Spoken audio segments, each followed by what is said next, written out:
प्रिय विद्यार्थियों, आज हम पढ़ेंगे कक्षा 5 की हिंदी की पाठ्य पुस्तक से पाठ 4, जिसका शीर्षक है त्योहारों का देश। चलिए पढ़ते हैं। हुलस रहा माटी का कण कण, उमड़ रही रसधार है। त्योहारों का देश हमारा, हमको इससे प्यार है। हुलसना मतलब प्रसन्न होना, माटी यानी मिट्टी, और रसधार यानी रस की धारा। कवि इस कविता के माध्यम से ये कहना चाहते हैं कि हमारे देश की मिट्टी का कण कण प्रसन्नता से भरा है और यहाँ रस की धारा उमड़ रही है। अर्थात हमारे देश में प्रत्येक व्यक्ति के जो मन है, जो दिल है, वो खुशियों से भरा हुआ है, वह उत्साह और उमंग से भरा हुआ है और हर एक के दिलों में दूसरों के लिए प्रेम है, यानी सम्मान की भावना है। ऐसा हमारा भारत देश है जो त्योहारों का देश है और हम सबको बहुत ही प्यारा है।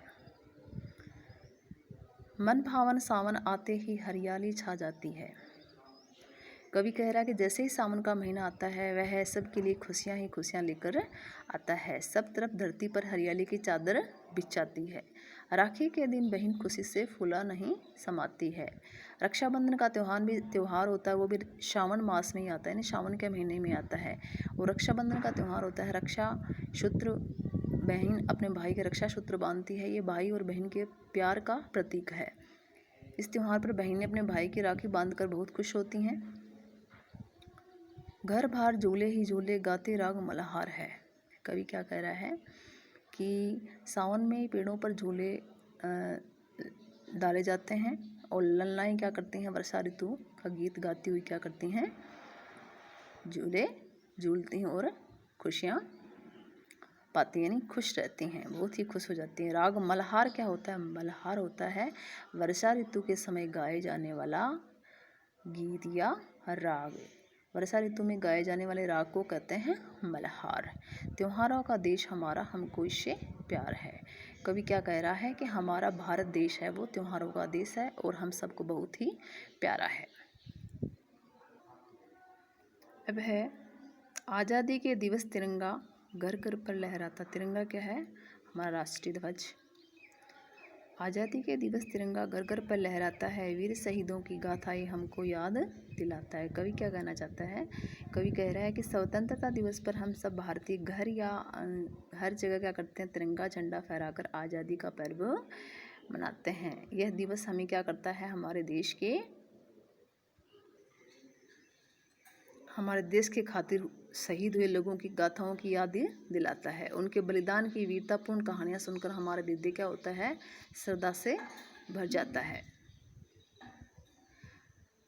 मन भावों से भर जाता है। माँ की जय जयकार है, यानी हमारा हृदय क्या करता है, मातृभूमि पर जो शहीद हुए, जो वीर हैं, उनकी गाथाओं को याद कर, उनकी बलिदान की वीरता को याद कर हमारे देव श्रद्धा से भर जाता है। हम सभी भारत माता की क्या करते हैं, जय जयकार कर प्रसन्नता प्रकट करते हैं। त्योहारों का देश हमारा, हमें इससे प्यार है। हमारा देश क्या है, भारत है, वह त्योहारों का देश है और हमें इससे बहुत प्रेम है।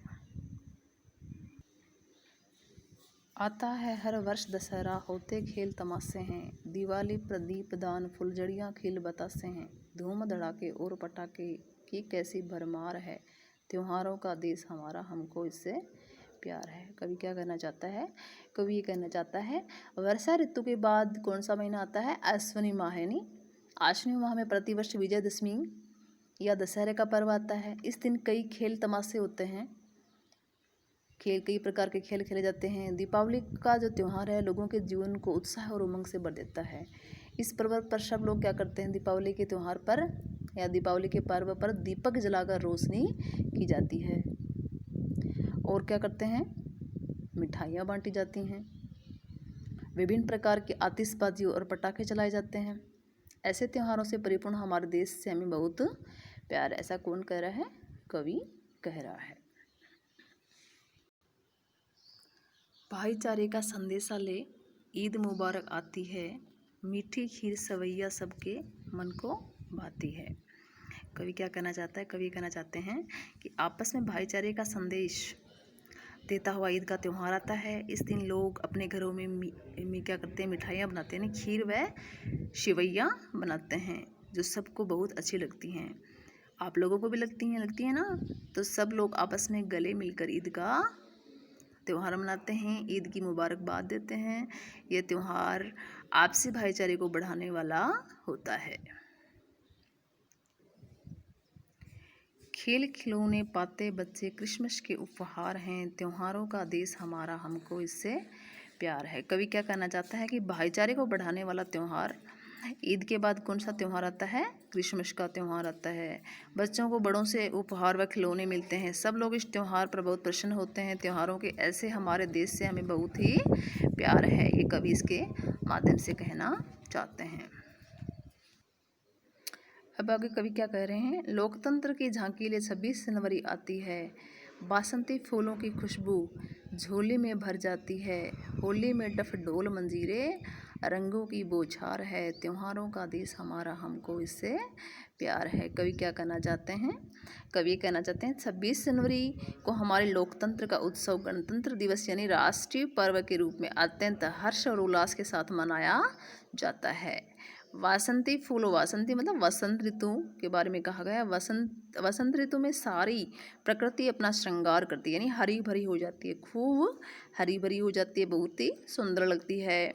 नई नई कोपलें आती हैं, नई कोपल, फूल, वृक्ष सब, उनके पत्ते सब क्या आते हैं? नए आते हैं। पुराने पत्ते गिर जाते हैं, उनकी जगह नए आते हैं, तो प्रकृति बड़ी ही मनोहर और सुंदर लगती है। हर तरफ रंग बिरंगे फूल खिले होते हैं और उनकी खुशबू से वातावरण महक उठता है। होली में डफ ढोल मंजीरे रंगों की बौछार है, त्योहारों का देश हमारा हमको इससे प्यार है। कवि क्या कहना चाहता है? कवि ये कहना चाहता है होली कब आती है? फाल्गुन मास में आती है, फाल्गुन मास की पूर्णिमा को। तो फाल्गुन मास में होली का त्यौहार आता है। रंगों के इस त्यौहार में हम हर तरफ क्या करते हैं? हर तरह से मस्ती का माहौल रखते हैं। यह मस्ती का त्यौहार होता है। डफ ढोल और मंजीरों के साथ लोग नाचते गाते हैं, एक दूसरे के रंग या गुलाल लगाकर गले मिलते हैं। और हमारा देश त्योहारों का देश है और हमें इससे बहुत प्यार करते हैं। हमारा देश हमें बहुत प्यारा है। तो बच्चों, इस कविता को त्योहारों का देश हमने पूर्ण किया। अब इसके क्वेश्चन आंसर यानी प्रश्न उत्तर हमें करने हैं। तब तक के लिए धन्यवाद।